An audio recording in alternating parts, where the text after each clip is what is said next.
Entonces vamos a continuar donde nos quedamos. Sí, creo que nos quedamos aquí. Sí, ¿no? Entonces, la semana pasada vimos cómo es que surge la primera computadora, que era, pues básicamente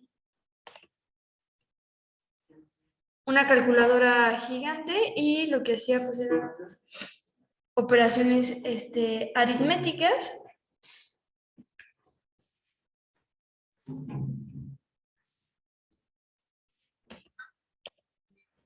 Y que ya para la década de los 80s y 90s, gracias a este cambio de la tecnología analógica a la digital, pues el tamaño de la computadora se va reduciendo, entonces se va popularizando y que cuando entra el sistema operativo Windows, que vendría siendo quien viene a mejorar un poco esta parte de que sea más fácil la comunicación entre el usuario y el dispositivo, pues todavía se populariza más. Y pues considerar que en un inicio, cuando aparece este medio de comunicación que es el Internet, pues el único dispositivo con el que se contaba para poder accesar a dicho medio de comunicación, pues era la computadora. Entonces tenemos que el Internet surge por ahí finales de la década de los 80s, inicio de la década de los 90s, y lo inventa Tim Berners-Lee, que en 1989, como proyecto de la universidad, propone desarrollar un hipertexto global, que básicamente este hipertexto global que él propone, pues lo que vendría a permitir es que gente pudiera trabajar en conjunto en distintas partes del mundo mediante pues documentos en hipertexto. Entonces la idea principal simplemente era que gente de distintas partes del mundo pudieran trabajar en conjunto y que este trabajo se diera mediante la compartición de documentos de texto.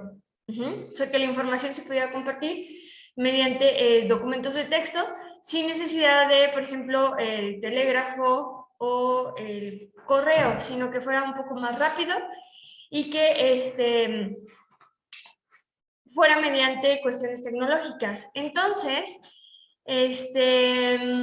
ya para 1990 se funda como tal lo que vendría siendo Internet, y obviamente si hacemos un recorrido por la historia del Internet, pues inicia siendo eso, ¿no? Un espacio donde se podía compartir únicamente documentos en hipertexto, o sea, puros documentos textuales, que pues a lo largo de los años pues ha ido evolucionando y ya no solamente es compartir puro texto, sino que ahora tenemos pues cuestiones de multimedia, videos, audios, fotografías, imágenes, donde también no solamente se comparten cuestiones científicas, sino que ahora ahí podemos encontrar lo que queramos. Ajá. Entonces, es así como surge el Internet. Un poquito pues tiene los principios de otros dispositivos como el radio, el teléfono, para que las señales puedan viajar de forma inalámbrica. Y con esto terminamos la unidad 2 y vamos a pasarnos a la unidad 3, donde vamos a hablar un poco de las crisis económicas y cómo es que funciona la economía. Ajá, cómo es que, qué es lo que se debe de cumplir para evitar la crisis económica. Entonces,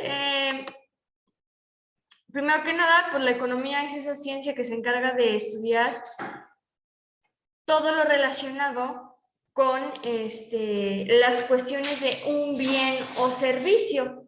Esto quiere decir desde que se produce ese bien o servicio hasta que logra consumirse ese bien o servicio, todo lo que hay de por medio, respecto a ese bien o servicio que termina consumiéndose.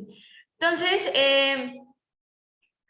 para entender un poquito a la economía, pues hay que ver que la economía se maneja mediante un mercado, que este mercado pues es algo intangible, algo que no se puede pues tocar, y que tiene varios elementos, que son estos elementos los que tenemos que analizar un poquito para entonces ver cómo es que se comporta el mercado y ver cuál es el escenario óptimo donde pues va a haber un crecimiento económico y donde el comportamiento ya no es tan óptimo, que entonces puede ocurrir lo que a veces sucede, pues que es la recesión, ¿no? Cuando en lugar de crecimiento, pues hay caída. Entonces, en el mercado tenemos varios elementos de los cuales vamos a hablar para ver cómo es que se comportan. Y primero, pues vamos a hablar de los participantes. ¿Quiénes participan en el mercado? Pues tenemos dos. Primero, los oferentes o productores, que son quienes van a poner un bien o servicio en el mercado, o sea, lo van a ofertar. Y por otro lado tenemos los demandantes o consumidores, que son quienes están dispuestos a pagar cierta cantidad para obtener ese bien o servicio que necesitan o desean.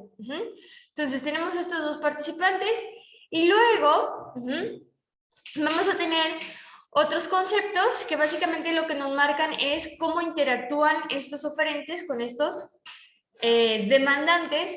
Y entonces tenemos primero el precio, que va a ser el número de unidades monetarias que se necesitan para obtener el bien o servicio que el oferente está poniendo en el mercado.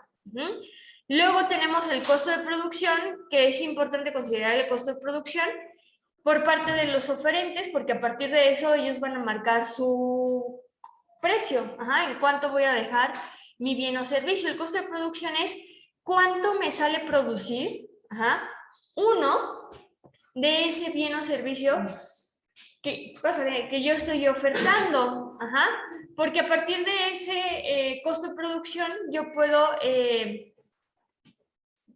proponer en qué precio lo voy a dar. Si yo ni siquiera sé cuánto me cuesta producir uno de lo que estoy ofreciendo, pues capaz si a la hora que le pongo el precio salgo perdiendo. Entonces es tomar en cuenta todo lo que conlleva que yo tenga uno de esto que yo quiero ofrecer en el mercado. ¿Cuánto me cuesta? Pues me cuesta 200 pesos producirlo, tomando en cuenta todo, desde la materia prima que utilicé, todas las herramientas que utilicé, si tengo máquinas, si tenemos, ¿qué más puede ser? Pues herramienta como tal, todo eso que, un tanque de gas, la electricidad que consumo, si estoy rentando local, también hay que considerar, pues porque al final de cuentas eso me está costando producir uno. Entonces es considerar todo lo que utilizo para, más aparte, pues el trabajo, ¿no? Que el trabajo o la mano de obra pues también se paga.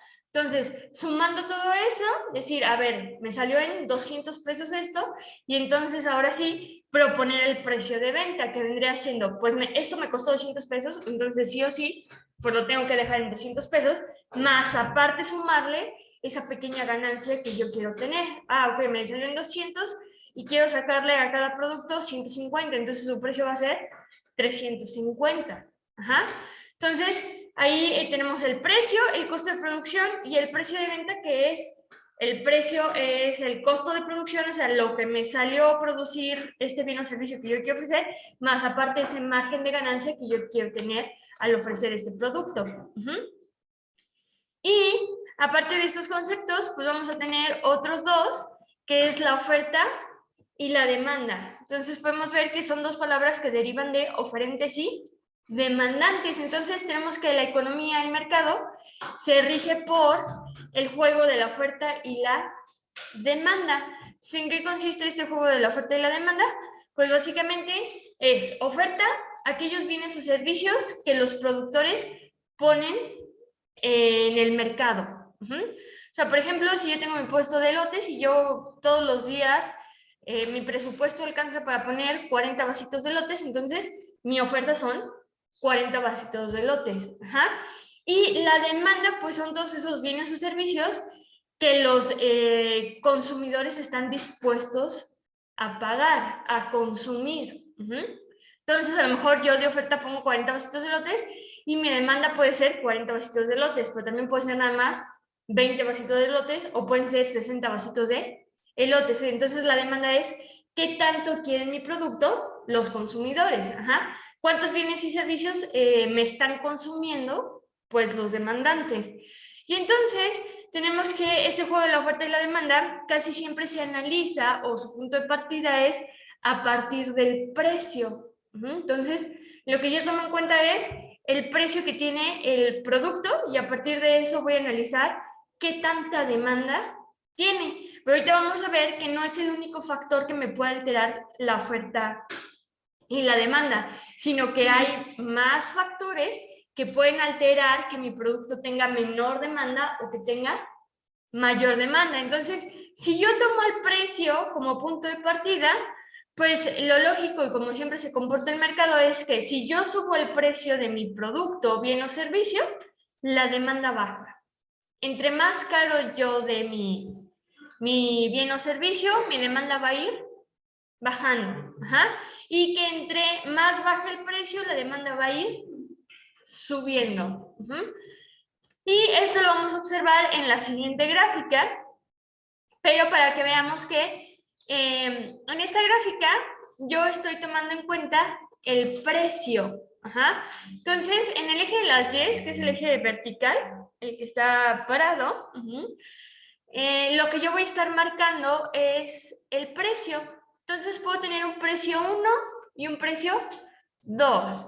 Y luego en el eje de las X, que es el horizontal, tengo una variable Q que me va a representar la demanda. Entonces en el eje de las X voy a representar a la demanda. Esto quiere decir que estoy poniendo el precio contra la demanda y ver cómo es que se puede modificar la demanda a partir del precio. Entonces, cada vez que nosotros grafiquemos el precio contra la demanda, lo que se va a crear es una curva, la curva de la demanda. Y ahí yo puedo observar cómo se forma una curvita de la demanda.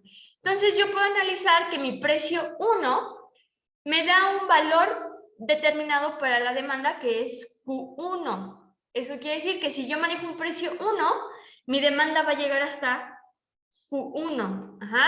Y luego tengo el precio 2 en rojo y puedo ver que la demanda llega hasta Q2. Y aquí puedo yo analizar que si yo voy desplazando ese puntito, ahí lo pueden ustedes imaginar, si ustedes lo van desplazando, entre más bajo el precio, la demanda más aumenta, sube respecto a va subiendo.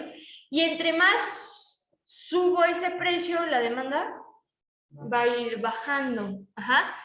Y lo importante de ver en esta gráfica es que siempre que nosotros analicemos a partir del precio, o sea, que lo que yo modifique en mi bien o servicio sea el precio, el desplazamiento que hay es sobre la curva. Fíjense cómo el puntito cambia de posición sobre la curva. O sea, la curva no cambia de lugar, sino que el puntito va desplazando se va desplazando sobre la curva. Porque ahorita vamos a ver que si yo tomo cualquiera de los otros factores, como lo puede ser el de preferencias y gustos, el de los ingresos, precios de los demás bienes y moda, lo que va a suceder es que la curva sí se desplaza hacia la derecha o hacia la izquierda, que también va a representar un aumento o una disminución en la demanda. Pero bueno, ¿qué otros factores alteran la demanda? Esto quiere decir la cantidad de bienes o servicios que se van a estar consumiendo, pues pueden ser preferencias y gustos, ¿no? Esta cuestión donde pues no a todos nos gusta lo mismo y que dependiendo de nuestros gustos, pues es lo que consumimos. Luego tenemos los ingresos. Entonces, yo como oferente o como productor debo de considerar quién va a ser mi mercado, o sea, quién me va a consumir y cuántos ingresos tiene. Si mi consumidor tiene muchos ingresos, entonces puede ser que mi demanda suba. Entre más gane mi consumidor, pues tiene más dinero para gastar. Y entre menos dinero tenga, entonces sí influyen los ingresos de los consumidores. Luego tenemos los precios de los demás bienes, que los demás bienes pueden ser complementarios y sustitutivos. Bienes complementarios, vamos a poner un ejemplo. Pues a lo mejor ando pensando en contratar pues una de esas aplicaciones para ver contenido multimedia. Y no sé, ando viendo si Netflix, Amazon Prime, HBO, Disney. Y entonces empiezo a ver los precios que me va a costar cada uno, además del contenido que tiene cada uno para ver a cuál le voy a sacar más provecho. Y entonces, supongamos que yo me decido por HBO. Digo, no me sale tan caro, tiene buen catálogo, me voy por HBO. Y entonces, además de yo contemplar el gasto que va a implicar HBO, tengo que considerar los bienes complementarios que necesito para tener HBO, que tendría que ser, aparte necesito otro dispositivo, ya sea un teléfono celular, una tablet o una televisión para poder ver HBO, si no, entonces yo no voy a poder ver HBO. Más aparte de ese dispositivo, pues consume electricidad, entonces tengo que considerar que también a lo mejor representa una subida en mi recibo de electricidad.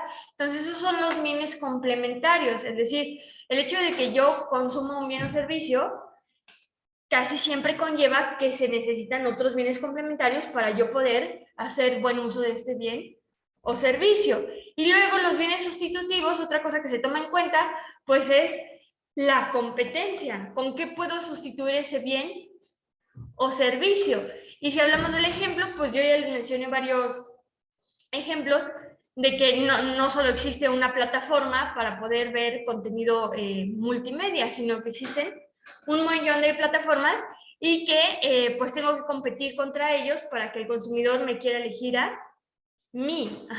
Y luego tenemos pues la moda, que la moda también hace que la demanda suba o la demanda baje. Entonces tenemos a veces que sale en alguna red social algún producto y entonces la demanda se dispara, pero pasan 2 semanas y ya no habla del producto y entonces la demanda baja.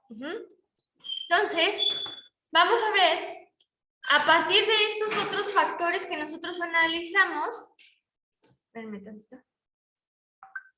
Bueno.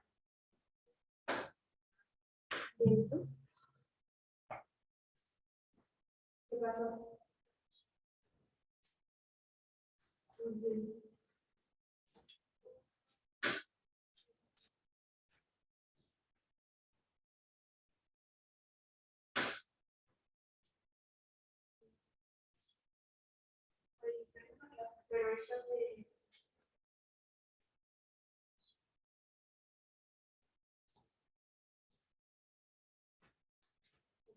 Sí. Dale, vale. Bye.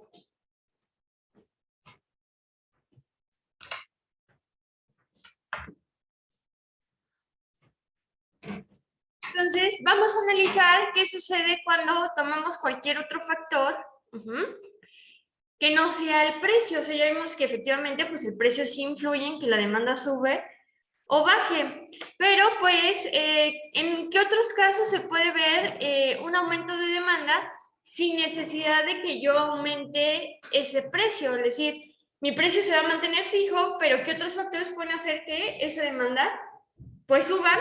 Y sería la grafiquita número 1, que entonces ahorita vemos qué factores podemos modificar para que suba, pero veamos que tiene un desplazamiento hacia la derecha y cómo es que la demanda pues va aumentando.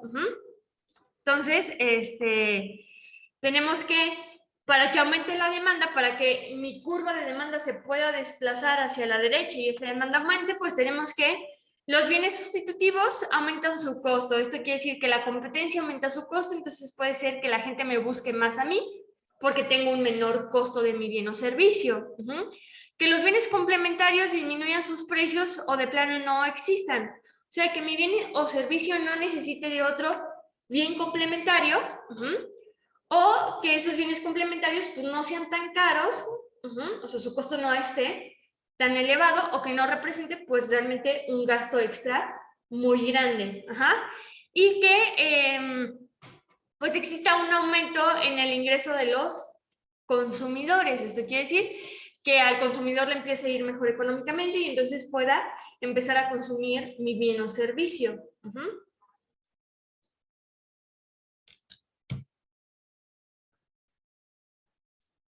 Y luego tenemos el caso contrario, que sería la gráfica 2, que es cuando nuestra curva se empieza a desplazar hacia la izquierda, que eso me vendría a representar pues una disminución en mi demanda. Entonces, entre más se desplace hacia la izquierda, la demanda va a ir bajando. ¿En qué casos puede ir disminuyendo la demanda? Pues que se disminuyen los gustos. Entonces, a veces pasa que, no sé, en estas plataformas digitales, pues la parte en la que, híjole, a lo mejor yo tenía Netflix y Netflix dejó de producir todas las series que a mí me gustaban y que yo consumía en Netflix. Entonces, pues me cambió a otra plataforma. Entonces pueden ir disminuyendo los gustos. Nos dice disminución en los ingresos de los consumidores, que a veces pasa eso. Cuando a mí me disminuyen los ingresos, pues decir, híjole, pues el mes pasado sí me alcanzó para pagar Spotify, Netflix, pero este mes me fue un poquito, pues, baja en ingresos, y a lo mejor lo primero que recorto, pues, es Spotify y Netflix, y a ver si el siguiente mes me va bien para poder recontratar el servicio. O sea, a veces pasa que los ingresos pueden ser menores de nuestro consumidor y que nuestro consumidor tiene que ir recortando. Lo mismo ocurre cuando va al súper, ¿cierto? O sea, vamos al súper y entonces dices, híjole, pues esta vez no me alcanza para mis azucaritas, pues ni modo, no me compro mis azucaritas. Luego tenemos los bienes sustitutivos disminuyen sus costos. Esto quiere decir, la competencia por X o por Y, pues está bajando sus costos, y a lo mejor yo no me puedo permitir bajar el costo, y entonces mis consumidores empiezan a ir con la competencia, y que los bienes complementarios aumentan sus precios o son varios. Esto quiere decir que para yo tener ese bien o servicio necesito varios bienes complementarios que a lo mejor si me cuesta, no sé, 89 pesos ese bien o servicio que yo estoy contratando, no es tan caro, pero a lo mejor lo complementario me lo sube a 300 pesos y a lo mejor dices ahí, híjole, ya no es tan viable. Entonces, cuando esos bienes complementarios aumentan sus costos o son demasiado elevados, y o que pueden llegar a ser varios. Hay veces que para un bien o servicio necesito varios bienes complementarios que pueden ir aumentando bastante el costo en el que realmente me saldría ese bien o servicio para yo poder hacer uso de ese bien o servicio.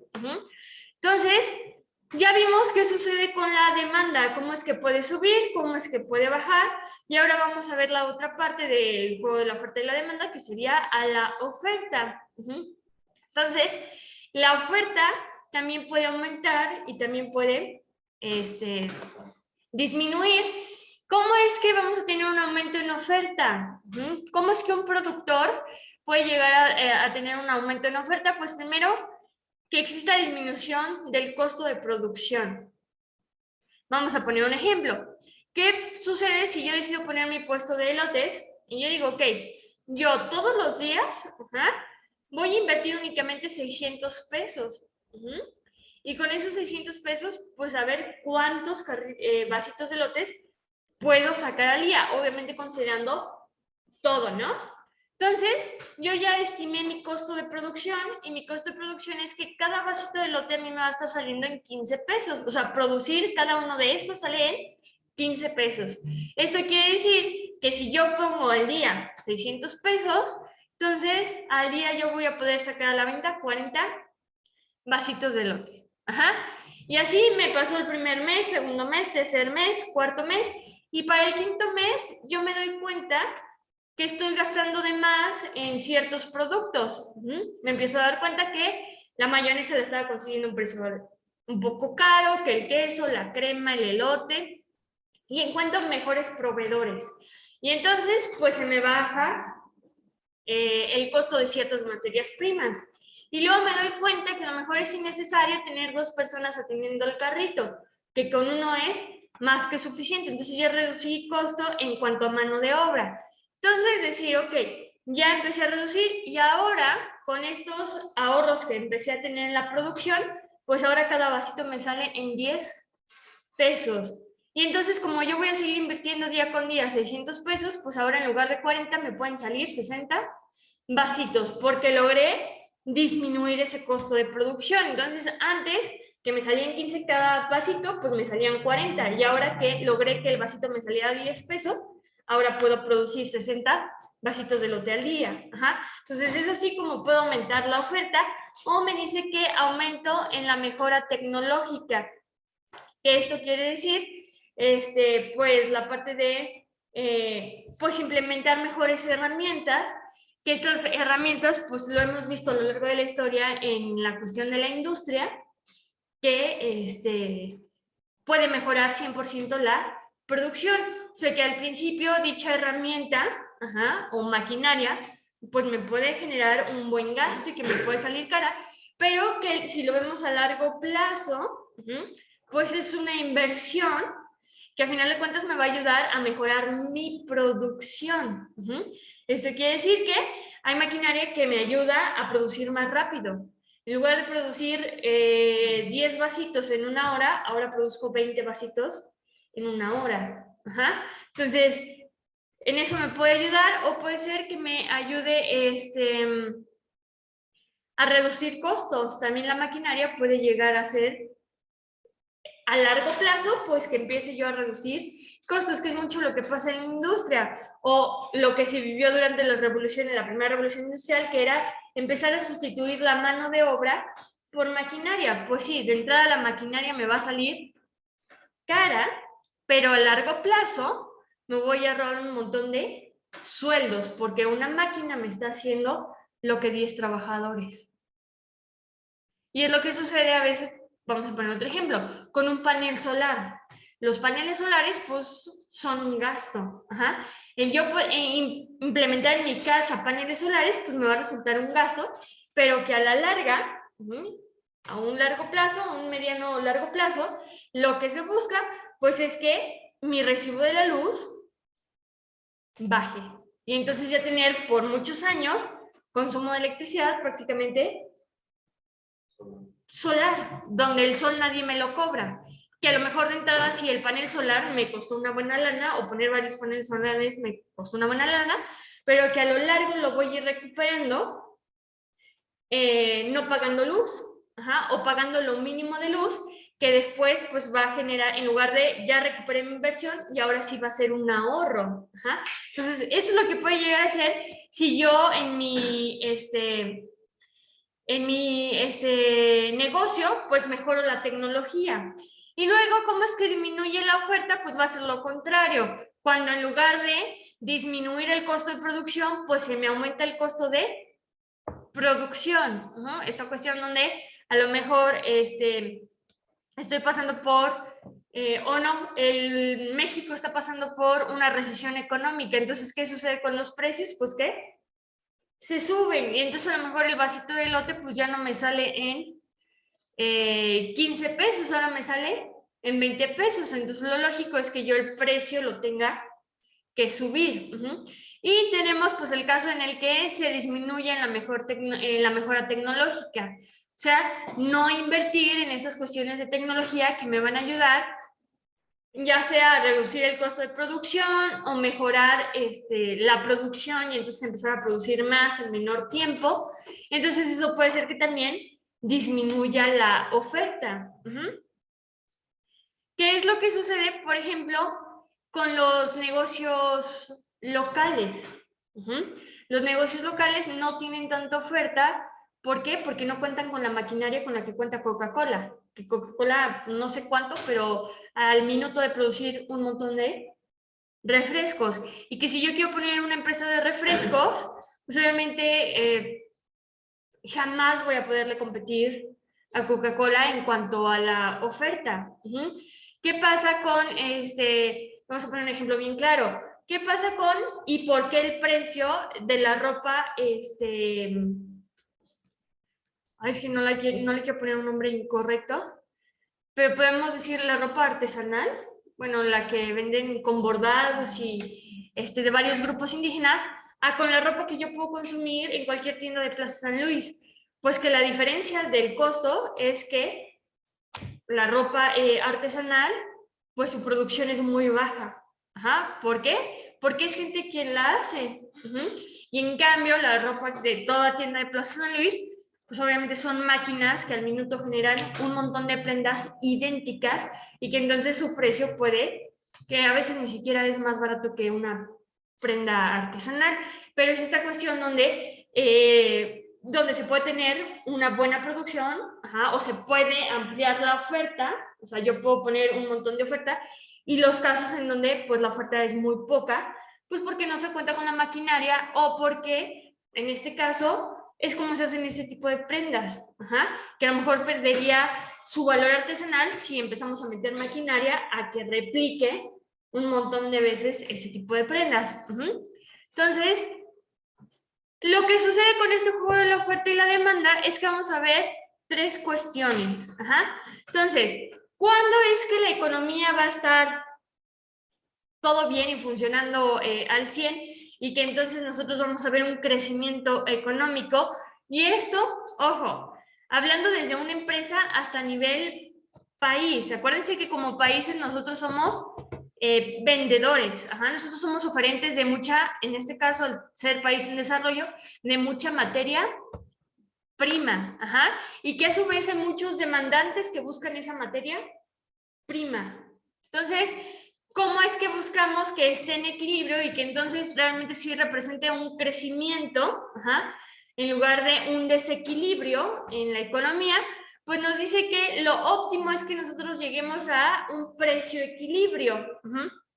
Que este precio equilibrio es justo ese precio donde me va a coincidir el precio que yo como productor estoy dispuesto a ofrecer, es decir, híjole, mi bien o servicio vale 500 pesos y no lo puedo bajar de 500 pesos, ni tampoco lo quiero dar más caro. O sea, yo soy consciente de que vale 500 pesos y coincide justamente con ese precio que el demandante está dispuesto a pagar. Es decir, encaja perfectamente la oferta con la demanda. O sea, el precio que ofrece la oferta con el precio que está dispuesto a pagar la demanda. Y entonces podemos observar que así como se forma una curva de demanda, se va a formar una curva de oferta y que para ese precio equilibrio, que ya descubrí, el decir, híjole, lo intenté dar a 300 pesos y ahorita vamos a ver qué pasa cuando mi bien o servicio, aunque yo lo pueda dar a 500 pesos, yo decida darlo menor, vamos a ver qué es lo que sucede. O lo intenté dar a 300 pesos y la verdad es que el negocio pues, no me estaba dando. Ajá. O lo intenté dar a 700 pesos y tampoco el negocio me estaba funcionando. Pero yo sé que ya en 500 pesos funciona perfectamente y logro ese equilibrio donde la oferta coincide con la demanda. Eso quiere decir que lo que yo oferto se consume sin ningún problema. Que si yo oferto 200 de lo que yo esté ofertando, la demanda me va a consumir esos 200, ni más ni menos. Entonces ni hay pérdida y va a existir una ganancia. Y entonces, ¿qué sucede cuando por X o por Y hay muchos motivos que tú decides dar tu precio por debajo? Uno de los motivos puede ser, híjole, pues es que lo intenté dar a 500 pesos y no se me vendió. No, pues ya lo voy a dejar a 300 a ver si empiezo a vender. Pues evidentemente va a empezar una crisis porque tú no vas a estar recuperando lo que realmente quisieras recuperar. O sea, tus ganancias no van a ser muy buenas que digamos porque ya tu producto le bajaste 200 pesos. Entonces, además de que tus ganancias se van a ir reduciendo, lo que va a suceder es que nosotros quedamos que cuando un precio lo bajamos, no, este es el caso, perdónenme, este es el otro caso, cuando subimos el precio, híjole, lo estoy dando a 500 pesos y me está yendo súper bien. Y yo ya me posicioné como el mejor en San Luis Potosí. Entonces la gente a mí ya me va a buscar. ¿Por qué? Porque yo ya estoy ofreciendo lo mejor en San Luis Potosí. Entonces, hay veces que se nos bota la canica y decimos, como yo estoy ofreciendo lo mejor y la gente de todos modos me busca, pues lo puedo dar a 700 pesos y la gente de todos modos no va a seguir comprando. Entonces, subo mi precio. Ese es un motivo por el cual puedo subir el precio. O porque de plano, si lo estoy dando a ese precio equilibrio, no me están dando buenos números. Híjole, lo estoy dando a 500 pesos y no me están dando las cuentas. Necesito subirlo a ver si mejoro mis ingresos. Son un montón de cuestiones por las cuales yo puedo subir el precio, Acuérdense, ¿qué sucede cuando subimos el precio de un producto? La demanda baja. Entonces, fíjense cómo, si yo subo el precio, ya no hay ese punto donde coincide la oferta con la demanda, sino que voy a tener poca demanda y demasiada oferta. Entonces, en ese caso, cuando yo subo el precio, es decir, mi vasito de lote lo subí a 70 pesos. ¿Quién me va a comprar un vasito de lote a 70 pesos? Pues a lo mejor alguien que vaya pasando y traiga mucho antojo, se compra su vasito de lote, ¿no? O esa persona que dice, pues es el que me queda más cerca y lo que me ahorro en gasolina, pero en sí no habrá mucha gente que me quiera comprar un vasito de lote a 70 pesos. Entonces, lo que va a suceder con mi producto es que se va a ir quedando. Entonces yo, si produzco 40 vasitos de lote, ya no me van a consumir 20 y se van a quedar 20. Entonces voy a tener un exceso de oferta. Y entonces a mí no me sirve nada tener un exceso de oferta porque es producto que no se me está vendiendo. Y entonces es cuando pues ya las cuentas no empiezan a cuadrar. Y luego tenemos ahora sí el otro caso que vendría siendo cuando pues por X o por Y yo decido bajar el precio de mi producto. Y entonces podemos observar que nuevamente cuando se baja, que sería en el P2, la oferta y la demanda no coinciden. Y el comportamiento que nosotros ya habíamos analizado es que cuando cuando mi precio baja es que la demanda sube. Entonces, tampoco es lo óptimo porque pudiéramos decir, ¿cómo que tener mucha demanda no es lo óptimo? Ah, bueno, si tú tienes mucha demanda, pero tienes mucha oferta con qué cubrir esa demanda, pues qué fregón. Pero ¿qué pasa si mi oferta baja y mi demanda sube? Pues que a lo mejor yo produzco 40 vasitos de lotes, pero realmente lo que al día yo pudiera vender son 80, pero yo no tengo para cubrir 80 vasitos de lote. ¿Qué va a pasar con esos consumidores que van a ir a buscar su vasito de lote a otro lado? Entonces realmente no representa una ganancia para mí. Entonces lo óptimo es encontrar este punto donde mi oferta coincide perfectamente con la demanda, donde no voy a tener un exceso de producto, o sea, ese exceso de oferta, donde no me va a sobrar producto, ni tampoco donde me va a hacer falta producto para cubrir toda esa demanda que yo estoy teniendo.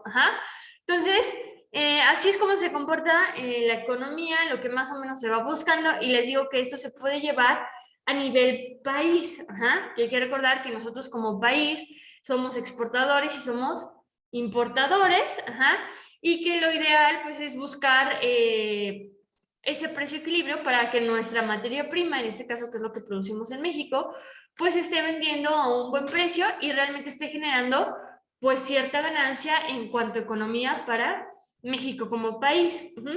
Que ahorita vamos a hablar de que realmente pues quienes dominan el mercado pues son las potencias mundiales, debido a que las potencias mundiales pues son estas que lo que exportan es tecnología y que al final de cuentas la tecnología por mucho más sale pues más caro que la materia prima. A mí que me sale más caro comprar 3 tablas de madera o comprar la base de la cama ya hecha. Bueno, no, con 3 tablas no me alcanza la base de madera, ¿no? Pero comprar la madera necesaria para una base de cama o comprar la base de cama, ¿qué me sale más caro? Pues la base de cama ya construida, ¿por qué? Porque ya pasó por un proceso de industria que hace que su costo se eleve. ¿Qué me sale más caro? ¿Comprar los materiales para yo armar un teléfono celular o comprar el teléfono celular ya armado? El teléfono celular ya armado. ¿Por qué? Porque ya pasó por esa industria que ya hizo un trabajo y que entonces hace que el costo se eleve. Entonces, antes de entrar a eso de las potencias mundiales, los países en desarrollo, tenemos 2 instituciones que nos ayudan con la parte de la economía, que es el Fondo Monetario Internacional y el Banco Mundial. Hay que entender que ambas dos, o bueno, los inicios de estas instituciones vienen desde la Segunda Guerra Mundial, que es cuando surge la Organización de las Naciones Unidas a raíz de buscar la paz mundial, ¿no? De decir, híjole, el país viene de 2 guerras mundiales donde lo único que ha habido pues es puro desgaste, pura muerte, pura pérdida. Entonces hay que mantener la paz. Dentro de esta Organización de las Naciones Unidas pues empiezan a querer involucrar la parte de la economía, y a raíz de eso pues empiezan a surgir instituciones especializadas para la parte de la economía, y que estas instituciones especializadas en la parte de la economía a lo largo de los años ha ido evolucionando. ¿Por qué? Porque la economía evoluciona y las necesidades que hoy tenemos en la economía del 2022 no son las mismas que se tenían en 1950, o en 1945 al término de la Segunda Guerra Mundial. Entonces las necesidades económicas van cambiando, por lo tanto los objetivos que van teniendo este tipo de instituciones tienen que ir evolucionando a la par de la economía. Entonces podemos decir que estas dos instituciones en sus inicios lo que eran pues era funcionar como bancos mundiales, es decir, pues venimos de una Segunda Guerra Mundial donde muchos países quedaron en bancarrota, están pasando por las peores crisis. Entonces vamos a funcionar nosotros como banco, prestarles ese dinero que necesitan para volver a levantarse, y que eventualmente cuando se levanten, pues tendrán el dinero para pagarnos. Y actualmente, estas instituciones se dieron cuenta que pues muchas veces no está la solución en prestarle dinero, porque entonces su deuda externa pues aumenta. Entonces, lo que hoy en día hacen estas instituciones es que tienen a la mejor gente en cuanto economía y finanzas, y que la ponen a disposición del mundo. Es decir, pues aquí están los más fregones de los más fregones en cuanto a economía y finanzas, y tú cuando quieras y necesites puedes venir a pedir asesoría. Entonces, actualmente se dedican a dar asesoría financiera y económica. So, hay que recordar que la tendencia que hay en la cuestión de la economía es que casi siempre, bueno, aquí en México, es que casi siempre que inicia un sexenio, o sea, cuando llega alguien nuevo al poder, propone un nuevo modelo económico. Y lo que propone con este modelo económico, pues es demostrar que la economía va a crecer en México, que en lugar de ir para abajo va a ir subiendo, o que en lugar de mantenerse estancada, pues va a ir subiendo. Entonces, todo modelo económico, pues obviamente que cuando entró López Obrador, que fue en el año 2018, ¿sí? López Obrador, pues con todo su sexenio, trae obviamente pues un modelo económico que propone que ese modelo económico está pensado para el año 2018, o sea, para como recibió a México en el año 2018. Entonces, del 2018 al 2022, evidentemente han existido cambios en la economía, y que, pues aparte le tocó vivir una pandemia con la cual no se contaba, y que hay que recordar que pues, la pandemia lo que hizo con la economía a nivel mundial fue ¡pum! Entonces, ese modelo que él había planeado para el 2018, pues obviamente 2018, ¡pum! 2019, ¡pum! 2020, como que no, se viene la pandemia y baja. Y eso sucede en cualquier sexenio, que yo recibo el país en el 2018, 19, 20, 21, 22, 23, acaba en el 24, ¿verdad? En el 2024, yo, Jimena, recibo el país, con cierta economía. Entonces, yo propongo mi modelo económico para esa economía que recibo en el 2024. Pasan 2 años y la economía no va a ser la misma que en el 2024. Entonces, lo que pasa con los modelos económicos es que van quedando obsoletos. ¿Por qué? Porque la economía va a ir variando. Entonces, puede ser que el primer año, me va súper bien. Segundo año, también me va súper bien. Y puede ser que para el tercer año yo ya presente un estancamiento. Sí, ni crecí, ni subí. Entonces lo que necesito es cambiar mi modelo económico porque ya no me está funcionando para crecer. Necesito hacer otro análisis nuevamente de cómo ahora está mi economía y qué cuestiones puedo ir modificando para que entonces siga creciendo. Y entonces en esos puntos es cuando yo puedo recurrir a estas instituciones y decir, ¿sabes qué? Necesito asesoría, ayúdame. O sea, hazme un análisis de qué está sucediendo en mi país en cuestiones de finanzas y de economía, y qué me propones tú que puedo implementar yo para que entonces vuelva a haber un crecimiento. Entonces, constantemente los modelos económicos en los países van cambiando porque la economía va cambiando, y que cuando sucedió lo de la pandemia, pues cada país tomó sus decisiones para que entonces no se viera tan afectada esa recesión. Ver cómo podemos evitar pues esa caída lo más que se pueda. Y entonces, a partir de esta cuestión de la economía, nosotros podemos clasificar a los países en 3 grupos. Aquellos países que tienen súper buena economía, pues son las grandes potencias. ¿Y a qué se debe que tengan una buena economía? Pues casi siempre se debe a que en estos países pues se elaboran y distribuyen las mejores tecnologías. Entonces, al tener las mejores tecnologías, generan demasiadas ganancias. Entonces, son países que invierten mucho en ciencia y tecnología, y específicamente en cuanto a la tecnología, pues invierten en sectores que dejan pues mucha ganancia, como puede ser la cuestión bélica. La cuestión armamentista deja demasiado dinero. El sector salud. Entonces, a raíz de, pues obviamente existe una guerra entre potencias, pero podríamos decir, ¿por qué demasiada pelea por quién saca la primera vacuna contra el COVID? Pues porque tenía que suceder, era la respuesta sanitaria a toda la situación que estamos viviendo, y además el decir, me llevo el crédito de que yo fui el primer país que desarrolló la vacuna, y segundo, al no tener competencia, ¿a quién le van a comprar? Y yo puedo poner el precio que yo quiera a esa vacuna y puedo generar las ganancias que yo quiera, porque sí o sí todos necesitan esa vacuna para frenar lo que está sucediendo con el COVID-19. Entonces, y así con cualquier tecnología, nos vamos a la parte de los teléfonos, lo mismito. Nos vamos a la parte de los dispositivos médicos, igual. Las computadoras es lo mismo. Entonces, son países que deciden invertir en ciencia y tecnología porque a partir de eso esa inversión que yo estoy teniendo se me va a regresar al doble, al triple, al cuádruple o incluso más.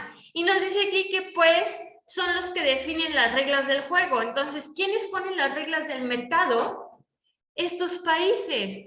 Porque al decir, yo tengo la mejor tecnología celular, de teléfono celular, yo la puedo poner al precio que yo quiera, porque no hay nada mejor en el mercado. Entonces, si yo la pongo en X precio, la gente de todos modos me lo va a consumir.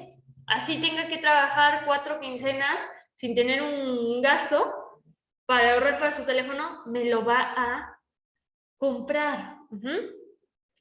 Luego tenemos las potencias emergentes, que son estos países que, si bien conservan la mayoría de las características que tiene un país en vías de desarrollo, pues debido a su ubicación geopolítica o por cuestiones económicas, tiene mayor margen de convivencia y de entablar relación con las potencias mundiales, y que a final de cuentas, pues eso te genera pues ciertos beneficios, aunque tú sigas siendo un país en vías de desarrollo, que mucho es lo que pasa con México.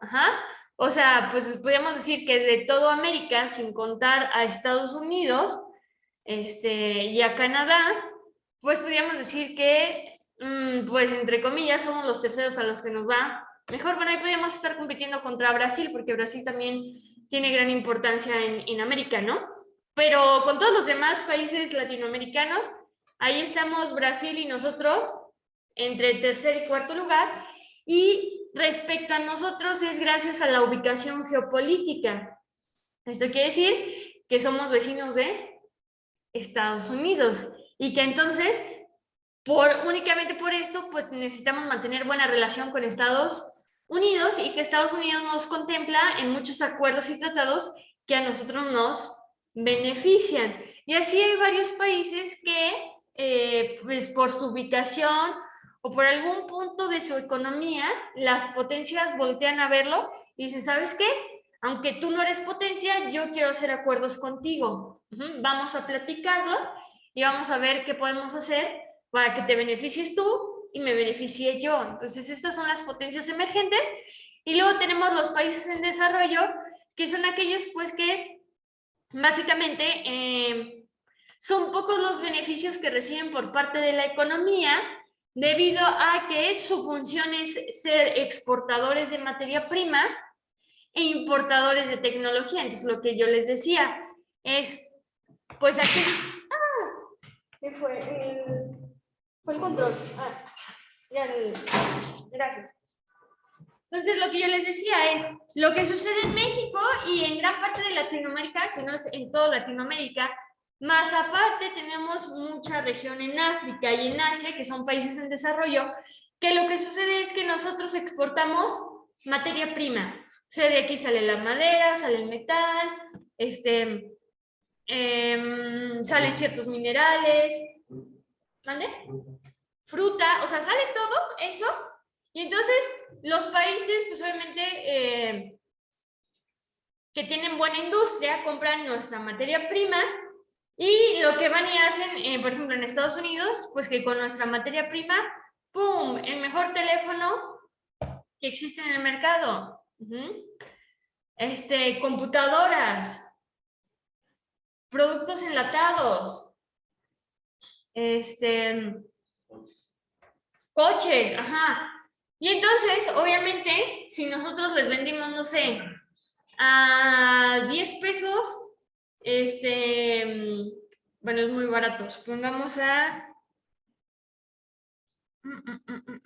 no sé, 50,000 pesos en cantidad de metal, allá se va. Pues ese metal regresa en forma de iPhone. Pues no cuadra en lo que vendimos con lo que compramos. Entonces nosotros vendemos, pues porque se tiene que vender barata la materia prima, o no barata, pero no tan cara como la tecnología, y luego esa materia prima vuelve a regresar a México, pero ya mucho más cara. ¿Por qué? Porque ya pasó por un proceso de industria y porque ya es un producto que es funcional, que cubre una necesidad y que nosotros vamos a consumir. Entonces, por eso, digamos que no tenemos tantos beneficios en la economía, porque digamos que lo que se exporta es barato y lo que importamos, o sea, lo que compramos de otros países, pues es caro. Y vamos a hablar de 8 factores que nos presenta su libro, que nos menciona que son por los 8 factores que determinan a una potencia mundial. Esto quiere decir que determina que podamos estar aquí arribita de nuestra pirámide. Pues primero tenemos la geografía, que nos dice que es el factor más estable. Esto quiere decir que es un factor que no va a variar tanto. Entonces, actualmente ya no se da tanto como en el pasado eso de pues invadir el territorio y que eso no quiere decir que no pueda llegar a suceder. ¿Puede llegar a suceder? Sí, pero pues ya no es tan común, que la geografía no cambia. Esto quiere decir que el territorio mexicano ya no va a cambiar. Ajá. Ya tenemos bien cuánto es nuestra extensión, cuáles son nuestros límites. Ajá. Y entonces es el factor menos variable, el que tiene menos probabilidad de que se modifique.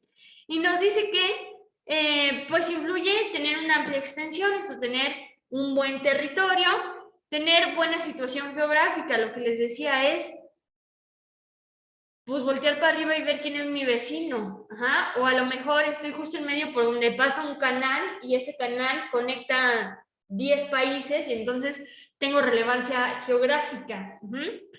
Las barreras naturales, la cuestión de ¿qué me limita? ¿Me limita pura tierra o me limita mar? Y su libro hace referencia en esto de las barreras naturales, la cuestión de una posible invasión. Es, a ver, me pueden invadir por mar, me pueden invadir por tierra. Más aparte lo que genera, podemos decir, puede ser un país que tiene limitación con el mar, pues que entonces puede tener una industria pesquera. Y luego tenemos la distribución del país, es todo mi territorio, cómo lo tengo distribuido. ¿Cuánto de mi territorio es industria? ¿Cuánto de mi territorio está urbanizado? ¿Cuánto de mi territorio pues está dedicado al campo? ¿Cuánto de mi territorio está dedicado a las Fuerzas Armadas? Entonces, todo ese territorio, ¿cómo lo tengo distribuido? Luego, tenemos el siguiente factor, que son los recursos naturales, que básicamente pues, nos habla de qué tan capaces somos de ser autosuficientes en alimentos. O sea, qué tan bueno soy para producir y distribuir alimentos.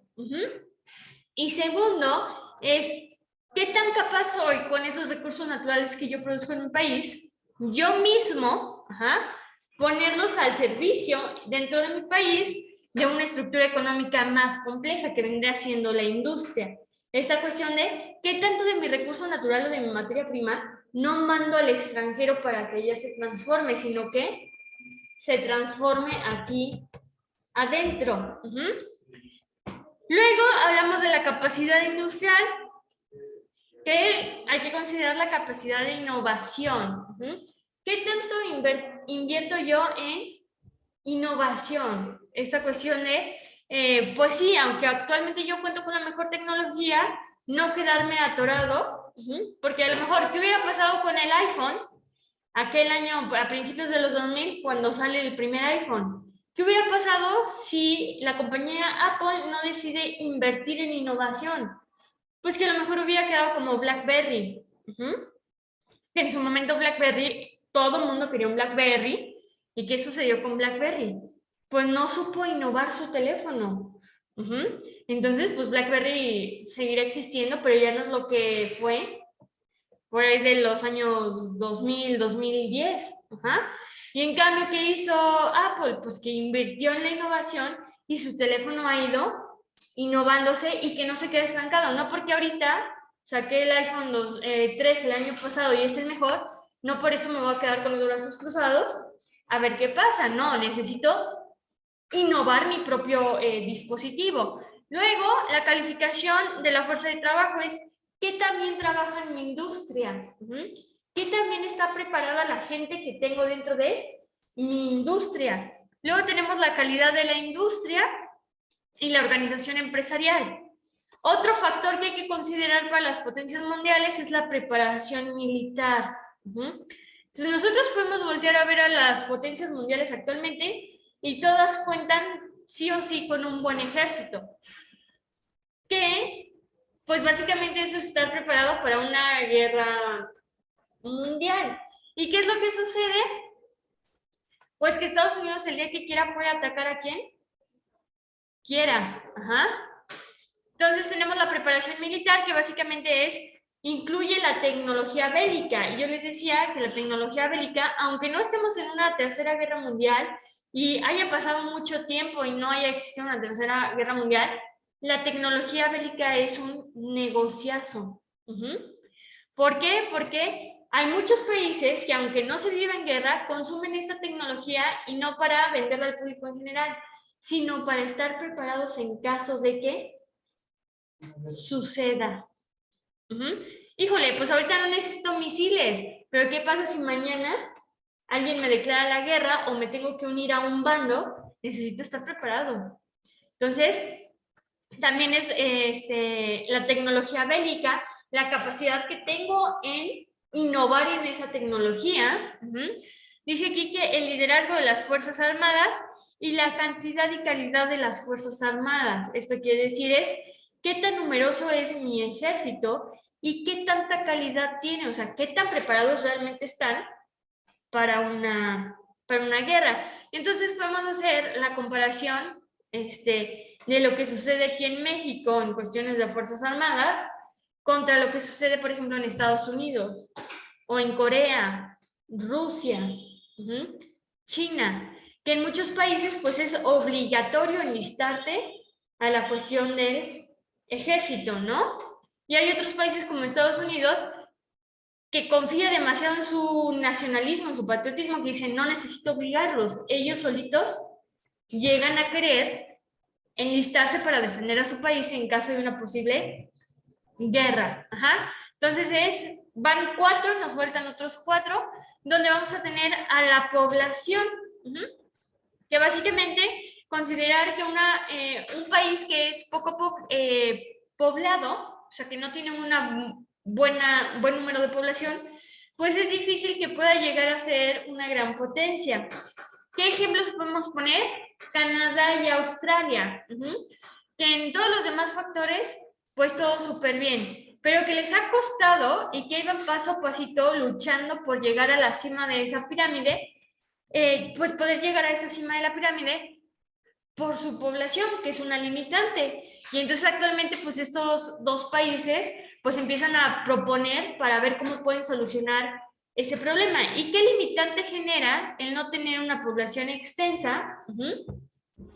Pues primero, la fuerza de trabajo de la industria. Esto quiere decir que si no tengo población, entonces, ¿quién va a trabajar mi industria? Que al final de cuentas la industria es la que puede hacer que mi economía vaya subiendo. Y número dos, si no tengo población de mi país, entonces, ¿quién va a consumir lo que yo estoy produciendo para que la economía de mi país suba?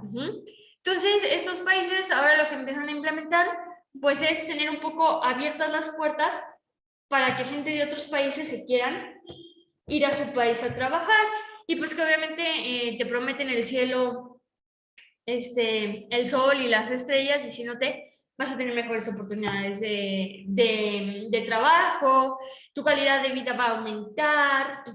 Entonces, lo que hacen es invitar a la gente de afuera a decir, pues, ¿sabes qué? Eres bienvenido. La condición es que tienes que trabajar para mi industria. Y que pues tienes que consumir mi producto. Luego tenemos el carácter nacional, que básicamente es la capacidad que tiene un país de amoldarse a las situaciones que pueden suceder a nivel internacional. Un ejemplo, la pandemia que acabamos de pasar. ¿Qué tanta capacidad tiene cada uno de los países de amoldarse a esto que acaba de suceder? O si es que llega a estallar una tercera guerra mundial, los países involucrados, ¿qué tanta capacidad van a tener de amoldarse a esta nueva situación internacional que va a estar sucediendo? La moral nacional, que es esta parte, incluir un poco el nacionalismo y el patriotismo, es ¿qué tanto amor recibo de mi población como país? Y todo lo que conlleva el país. O sea, el gobierno, ¿qué tanto apoyo recibe de la población en las buenas y en las malas? Es decir, si mi país, podemos poner un ejemplo, en Rusia, ¿qué tanto amor recibe Putin cuando no estaban en guerra y ahorita que están en guerra? Por parte de la población. Y que al final de cuentas este amor por la patria se ve reflejado en muchas cuestiones más, en que no salgan de mi país. O sea, si de verdad amas México, pues no te vas de aquí. La parte en la que también influyen, lo podemos ver en Estados Unidos, que hay gente que demasiado ama su país, que va y se enlista por voluntad propia al ejército, a formar parte de las Fuerzas Armadas, y que si es guerra, se va sin ningún problema a defender a su país. Entonces, este tipo de amor, esta moral nacional, el estar en las buenas y en las malas con tu país, pues influye en otros puntitos de los que hemos hablado. Y luego la capacidad de diplomacia, que es el último factor, que podríamos decir que es qué tan capaz eres de llevarte bien con los demás. Porque al final de cuentas llevarte bien con los demás te da ciertas ventajas, porque haces acuerdos, tratados que a ti te pueden beneficiar, porque obviamente si a mí me preguntan, yo digo, es que si se arma una tercera guerra mundial, pues yo quiero de aliados ya sea Estados Unidos, China, Rusia, Japón, esas potencias, ¿no? O sea, ya quien me toque, pero que alguien de ellos se quiera aliar conmigo, pues porque ellos son los que tienen tecnología bélica, tienen buenos ejércitos, que si alguien del otro bando se mete conmigo, van a saltar para defenderme. Entonces, esta cuestión donde es qué tan capaz eres de llevarte bien con los demás para entonces tener más oportunidades en las cuestiones internacionales. Entonces, Solibro nos maneja estos 8 factores que se deben de considerar para entonces nosotros alcanzar la cima de la pirámide. Ahora bien, hablamos de un segundo nivel que son las potencias emergentes. Vamos a hablar de 3 potencias emergentes, de las cuales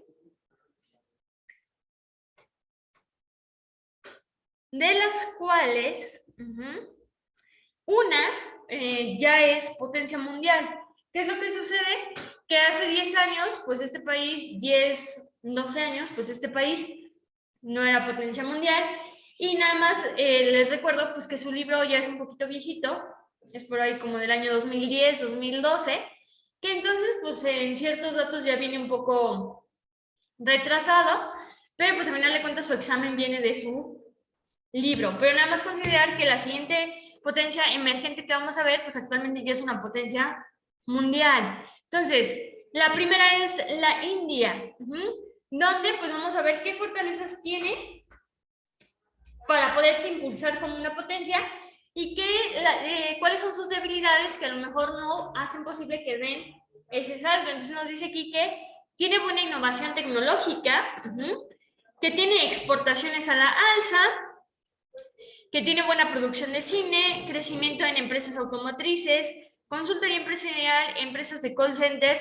servicios bancarios y financieros. Esas son sus fortalezas y sus debilidades es que pues sufre de separatismo. Entonces hay que recordar que en muchos países se juntan muchas religiones o muchas etnias que a final de cuentas pues cada una tiene sus propias ideologías que hace que los países se mantengan pues separados, que no logren tener una unión a la perfección. Entonces aquí tenemos ese separatismo, nos dice que tenemos una polarización regional, que básicamente pues es desigualdad, que todavía tiene gran número de estados con un desarrollo medio y bajo. Esto quiere decir, así como tengo estados que van creciendo, creciendo y que la industria va creciendo ahí, tengo otros estados que se me están quedando rezagados. Y es lo que sucede como con un promedio en el grupo, que yo puedo tener 10 alumnos que me saquen súper buenas calificaciones, pero tengo otros 10 alumnos que les va bien mal en calificaciones. Entonces, así como voy de subida, ¡pum! Luego llegan los demás las calificaciones y empiezan a hacer que el promedio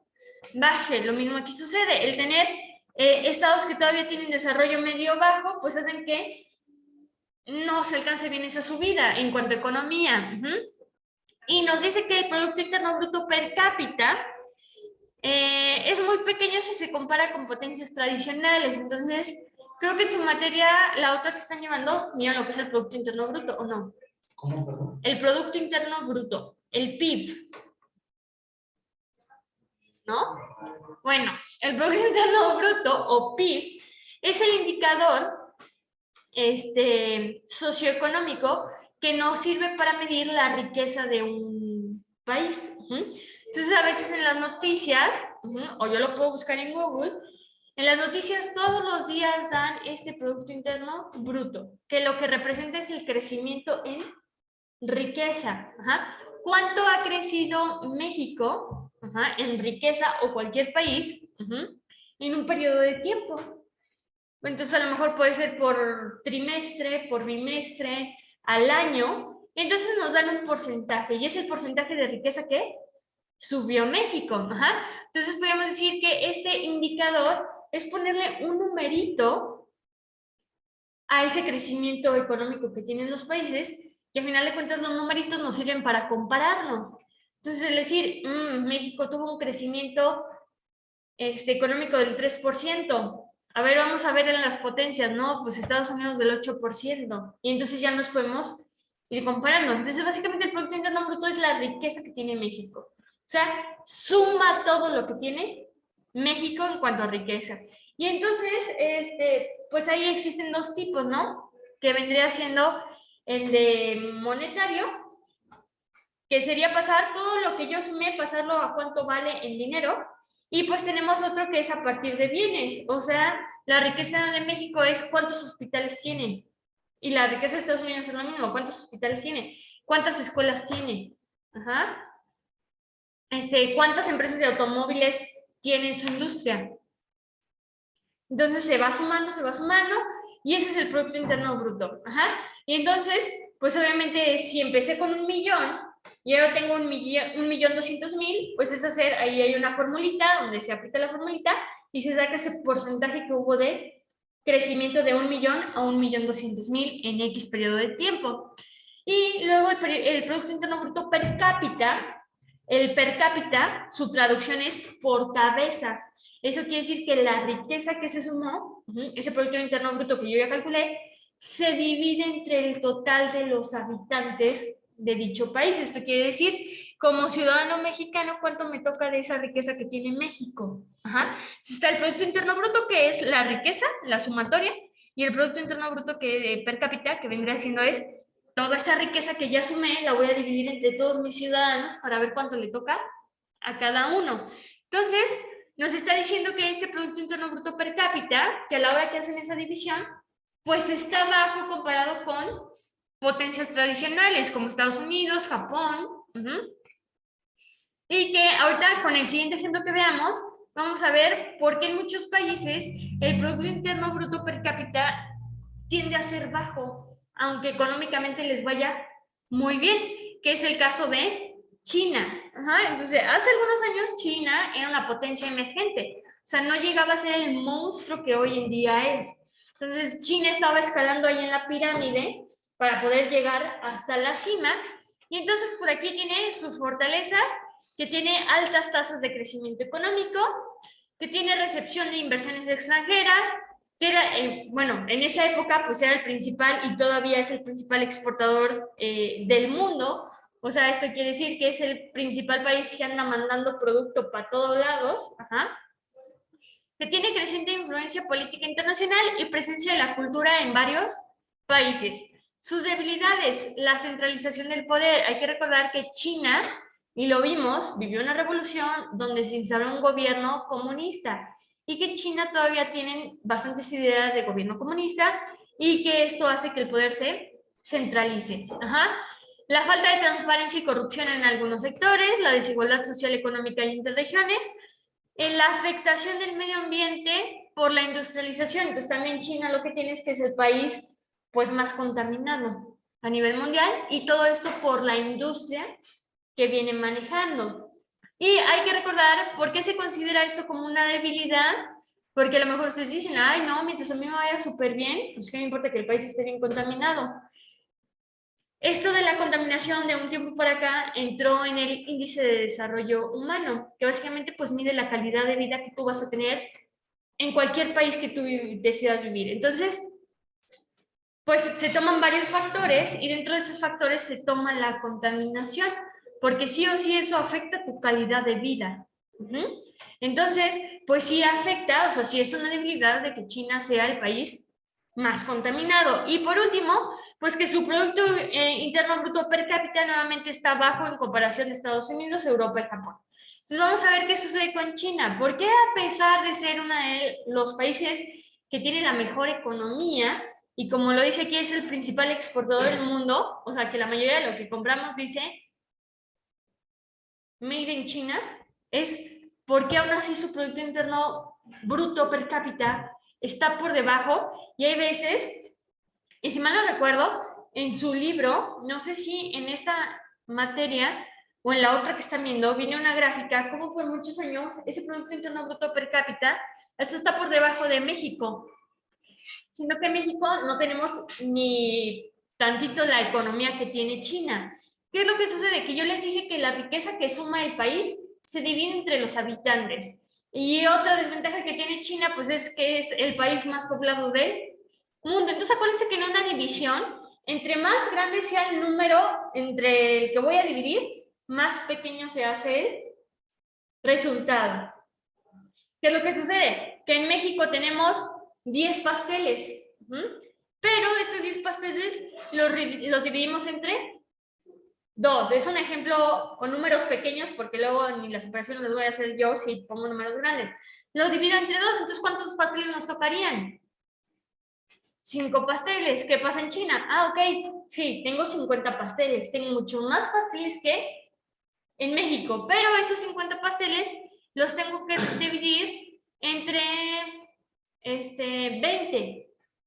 Ya me quedan como 2 y fracción. Me tocan mucho menos pasteles que en México. ¿Pero por qué? Por la cantidad de población que tiene China. O sea, si China tiene más economía, tiene mayor riqueza, su Producto Interno Bruto es mayor que en México, pero el problema es que son demasiados, que a la hora que divides entre demasiados, pues les toca menos. Y es una de las desventajas que tiene pues actualmente China, y que ha intentado pues poner leyes que hagan que ese Producto Interno Bruto pues vaya aumentando, ¿no? Que es esta famosa ley de que pues si no te quieres reproducir, no hay problema, y si te quieres reproducir, pues va un hijo por familia, porque ya no podemos crecer más. La siguiente, y que yo ya les había mencionado, pues tenemos a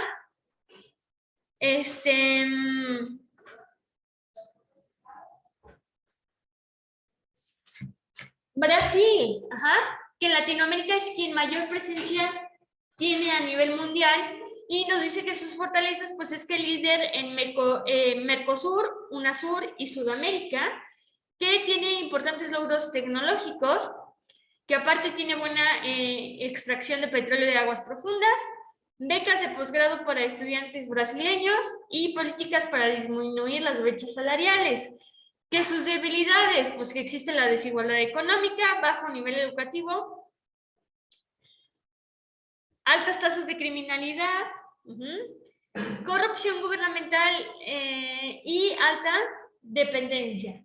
Entonces podríamos decir que pues Brasil puede ser que esté más lejos, y todavía esté más lejos, de poder hacer lo que hizo China, ¿no? De poder salir de esa cuestión de potencia emergente para ser una potencia mundial. Pero a final de cuentas es a nivel Latinoamérica pues el país más importante. Y ya para concluir esta materia, vamos a hablar un poco sobre la guerra del Golfo Pérsico, que pues es un conflicto del siglo XXI. Y pues se los voy a resumir, pues hagan de cuenta que, como sabemos, de un tiempo por acá, y ya bastante un tiempo por acá, el petróleo ha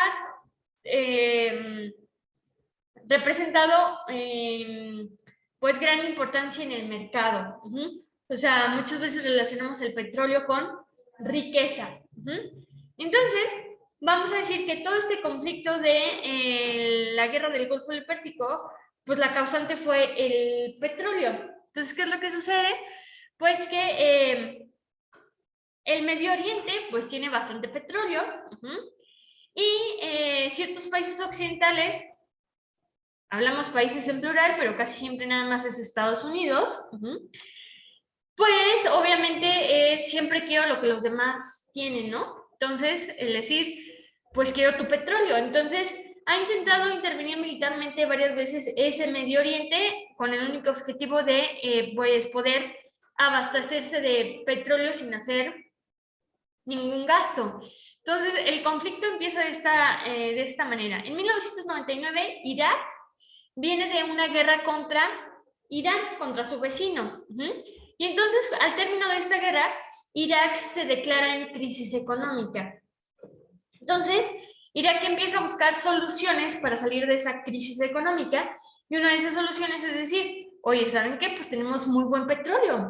Vamos a ver qué podemos hacer mediante este petróleo. Y entonces lo que propone Irak pues es mi barril de petróleo subirlo de $18 a $25, y entonces pues ya tengo ahí ganancia y puedo ir recuperando dinero. Con lo que no contaba Irak es que pues todo el Medio Oriente tiene petróleo y no todos están en crisis económica. Entonces los otros países pues decían, no, yo sigo dando mi barril de petróleo en $15, 14, $15. Yo no tengo la necesidad de subirlo porque yo no estoy en crisis económica. Entonces, pues volvemos a la parte en la que, pues para Irak no resultó buena estrategia, porque decir, pues mi competencia lo está dando en $15, o sea, $10 menos que yo, ¿a quién le van a comprar? Pues a mi competencia. Entonces realmente no voy a estar generando ganancias y no voy a estar saliendo de esta crisis económica. Entonces, Saddam Hussein, que es quien está al mando de Irak en esa época, pues dice, la única solución es empezar a invadir territorio para hacernos de su petróleo y igual venderlo a $25 el barril. Entonces, empieza en 1990 por Kuwait. Entonces, deciden invadir Kuwait y expandir su territorio.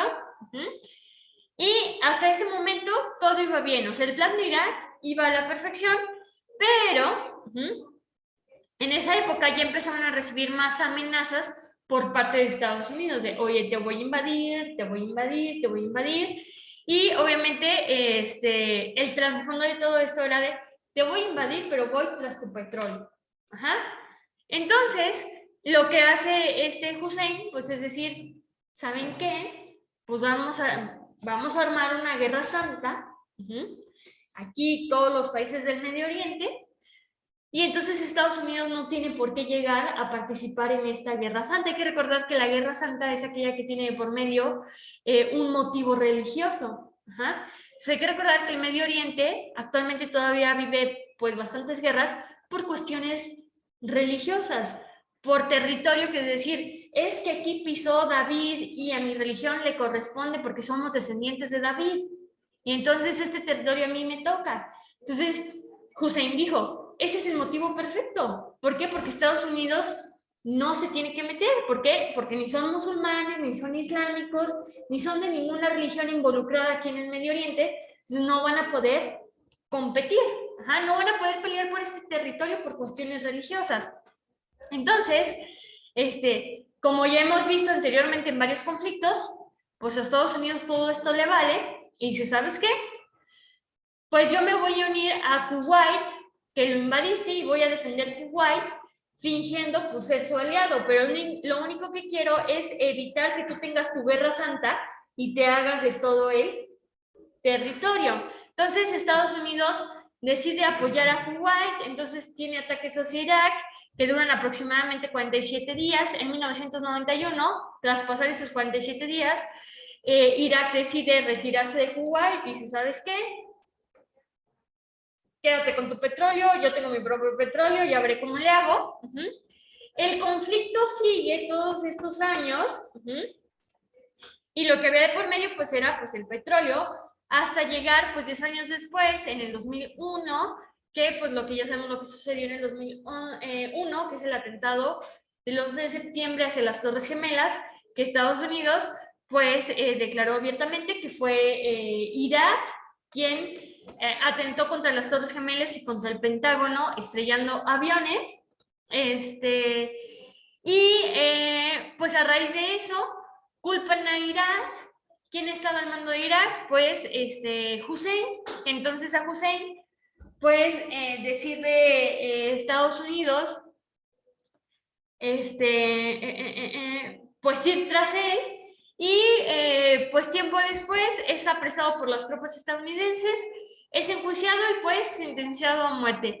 Y desde entonces, o sea, desde que tiene sus inicios la guerra del Golfo del Pérsico, que es en 1990, hasta la actualidad, pues todavía existe roce entre el Medio Oriente y Estados Unidos, y Estados Unidos todavía tiene pues ciertas tropas instaladas en el Medio Oriente, y pues todo lo que conlleva a raíz de esto, ¿no? Pues que Estados Unidos se ha vuelto menos tolerante con los musulmanes y todavía más racista de lo que ya era. Y con esto pues terminamos la materia. Voy a ver si me hacen favor de subirle su presentación a la plataforma para que puedan tenerla ahí a la mano. Recuerden, como siempre, darle por ahí una revisada a su libro, las actividades que vienen en su libro.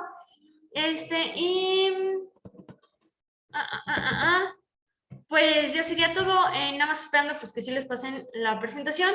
Si no, a ver cómo nos organizamos. Todavía el próximo mes sigo con ustedes con otra materia de física. En dado caso de que no, pues ya me organizo con ustedes para ver a quién se la puedo hacer llegar vía WhatsApp y que esa persona me haga favor de ver si la puede compartir con sus compañeros, ¿salen? Entonces me despido los que están en casa y nos vemos el próximo domingo para comenzar otra materia nueva. Otra cosa es, si pueden, dentro de sus posibilidades, conseguir una calculadora científica, yo estaría súper agradecida. Vamos a ver física.